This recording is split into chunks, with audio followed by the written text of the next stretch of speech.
Seigneur, tes apôtres avaient encore quelques pains et poissons à donner. Mais moi, que me reste-t-il à t'offrir? Peut-être quelques biens ou une relation abîmée, voire un péché qui pèse sur ma conscience depuis si longtemps. Tu me les mendis instamment afin que je sois nu devant toi, comme je le serai au soir de ma vie. Que ta grâce m'envahisse, Seigneur.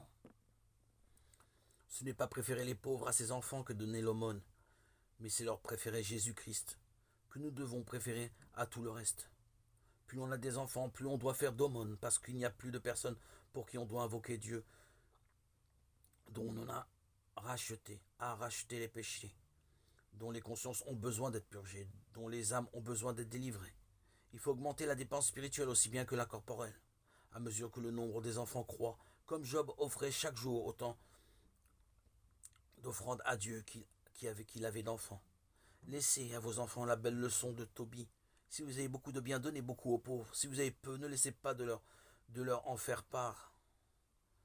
Apprenez-leur cela par votre exemple en vous les rendant, et vous les rendrez tous riches. Vous devez compter Jésus-Christ au nombre de vos enfants et lui faire sa part. On doit considérer son âme comme l'un des enfants et partager le bien entre eux et elle.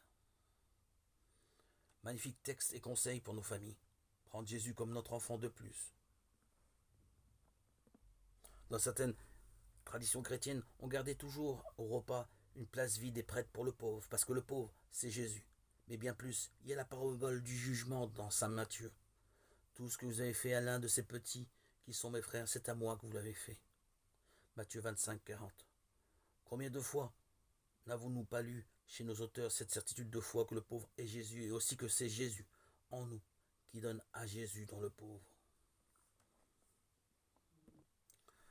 L'alliance entre un homme et une femme génère vie et communion. Prenons soin de la famille. Là se joue notre avenir.